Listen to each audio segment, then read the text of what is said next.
പരിവർത്തനം അല്ലെങ്കിൽ ട്രാൻസ്ഫോർമേഷൻ എന്ന് പറഞ്ഞാൽ ഒരു സാധനം അല്ലെങ്കിൽ ഒരു ഒബ്ജക്ട് അല്ലെങ്കിൽ ഒരു മനുഷ്യൻ നിലവിലുള്ള ഘടനയിൽ നിന്നും രൂപത്തിൽ നിന്നും രീതിയിൽ നിന്നും ടോട്ടലി മറ്റൊന്നായി മാറുന്നതിനെയാണ് ട്രാൻസ്ഫോർമേഷൻ അല്ലെങ്കിൽ പരിവർത്തനം എന്ന് പറയുന്നത്. ഒരു മനുഷ്യനെടുത്താൽ അയാൾക്ക് ഒരു ഐഡന്റിറ്റി ഉണ്ട്, ആ ഐഡന്റിറ്റി തന്നെ ഇല്ലാണ്ടായി ഒരു പുതിയൊരു ഐഡന്റിറ്റിയിലേക്ക് വരുന്നതിനെയും ട്രാൻസ്ഫോർമേഷൻ എന്ന് വിളിക്കും. അത് ഫിസിക്കലി ഉണ്ടാകുമ്പോഴും ട്രാൻസ്ഫോർമേഷൻ ആണ്, മെന്റലി ഉണ്ടാകുന്നതും ട്രാൻസ്ഫോർമേഷൻ ആണ്, ഇന്റലക്ച്വലി ഉണ്ടാകുന്ന ട്രാൻസ്ഫോർമേഷൻ ആണ്, സ്പിരിച്വലി ഉണ്ടാകുന്ന ട്രാൻസ്ഫോർമേഷൻ ആണ്. വളരെ ഉദാഹരണം വളരെ സിമ്പിൾ ആയി പറയുകയാണെങ്കിൽ ഒരു പുഴുവിൽ നിന്നും ഒരു പൂമ്പാറ്റയുടെ ആകൃതിയിലേക്ക് മാറുന്നതിനെ പറയുന്ന പേരാണ് ട്രാൻസ്ഫോർമേഷൻ അല്ലെങ്കിൽ പരിവർത്തനം. ഒരിക്കലും പൂമ്പാറ്റയ്ക്ക് തിരിച്ച് പുഴുവാൻ പറ്റില്ല, വൺ സൈഡഡ് ആയിരുന്നു. ചേഞ്ച് അങ്ങനല്ല. ഇന്ന് നമ്മൾ മുഖത്ത് കുട്ടിയൊക്കെ ഇട്ട് സുന്ദരമായിട്ടിരിക്കാം, നാളെ കുളിക്കുമ്പോൾ പിന്നെ പഴയൊരുവായി. എന്നാൽ വേണ്ട ഡയറ്റ് എടുത്തുകൊണ്ട് വേണ്ട രീതിയിൽ മുഖത്ത് വേണ്ട കാര്യങ്ങളും ക്രീംസും ഒക്കെ അപ്ലൈ ചെയ്ത് കുറെ നാളുകൊണ്ട് കഴുകിക്കഴിഞ്ഞാൽ പുതിയൊരു അവസ്ഥയിലേക്ക് മാറുമ്പോൾ മുഖം ട്രാൻസ്ഫോംഡ് ആയെന്ന് പറയും. ട്രാൻസ്ഫോർമേഷൻ എന്ന് പറഞ്ഞാൽ തിരിച്ചു വരവില്ലാത്ത പോക്കാണ്.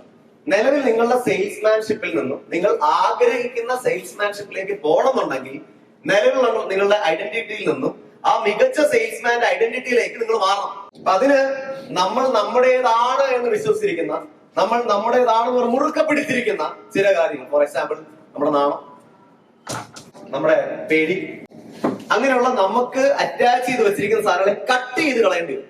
അത് വേദനയുള്ള പ്രോസസ്സാണ്.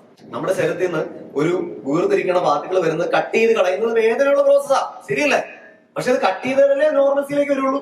അപ്പൊ നമ്മളുടെ അറ്റാച്ച് ചെയ്ത് കിടക്കുന്ന ഇത്തരത്തിലുള്ള നെഗറ്റീവ് ഇമോഷൻസ് ആണെങ്കിലും നെഗറ്റീവ് പാറ്റേൺസ് ആണെങ്കിലും ഇതിനെയൊക്കെ കട്ട് ചെയ്ത് കളയുന്നവരെ ട്രാൻസ്ഫോംഡ് ആയി മാറാൻ പറ്റും. കുറെ കാലം ആർജിക്കൽ മാത്രമല്ല ട്രാൻസ്ഫോർമേഷൻ, നിലവിലുള്ള കുറെ കാലം എടുത്ത് കളയിലൂടി ട്രാൻസ്ഫോർമേഷന്റെ ഭാഗം. പുഴു എന്തേ തിന്നത്തുള്ളൂ?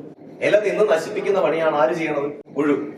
പക്ഷെ തേൻ കുടിച്ചുകൊണ്ട് പരാഗണം എന്ന പ്രോസസിനെ എനേബിൾ ചെയ്യുന്ന പോസിറ്റീവായ കർത്തവ്യമാണ് പൂമ്പാറ്റ ചെയ്യുന്നത്. നിങ്ങൾ യഥാർത്ഥത്തിൽ ചെയ്യുന്നത് എന്താണ്? ഒരുപാട് മനുഷ്യർക്ക് അവരുടെ കുടുംബം നടത്താൻ, അവർക്ക് അവരുടെ സ്വപ്നങ്ങൾ അച്ചീവ് ചെയ്യാൻ, അവർക്ക് അവരുടെ കുഞ്ഞുങ്ങളെ വളർത്താൻ, അതിനൊക്കെ ആയിട്ട് അവർക്കുള്ള കയ്യോ കാലോ പരിക്ക് പറ്റുന്ന സമയത്ത് അവരെ തിരിച്ച് ജീവിതത്തിലേക്ക് കൊണ്ടുവരാനുള്ള സഹായമാണ് നിങ്ങൾ ഓരോരുത്തരും ചെയ്യുന്നത്. You are not simply selling a product, but you are giving life to people.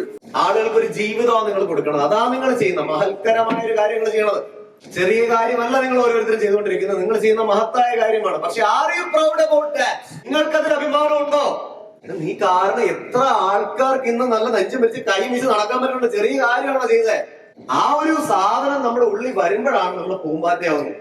അതേ സമയത്ത് നമ്മളിത് കൊണ്ടുപോയി എങ്ങനെയും കൊണ്ട് ഏൽപ്പിച്ച് കാശ് വാങ്ങിക്കാൻ വേണ്ടി നിൽക്കുമ്പോൾ അവിടെ പുഴുവേ ആവാൻ പറ്റുള്ളൂ, പുഴുവിന് തിന്നാനേ പറ്റുള്ളൂ. പൂമ്പാറ്റയ്ക്കാണ് കൊടുക്കാൻ കഴിയുന്നത്. അപ്പൊ പൂമ്പാറ്റയ്ക്ക് വേണ്ടത് കിട്ടുകയും ചെയ്യും. കൊടുക്കൽ വാങ്ങൽ പ്രോസസ്സാണ്, മറ്റേത് എടുക്കൽ പ്രോസസ്സാണ്. സെയിൽസ് എടുക്കലല്ല, കൊടുക്കലാണ്. കൊടുക്കും തോറും വളരുന്നൊരു സംവിധാനമാണ് സെയിൽസ്.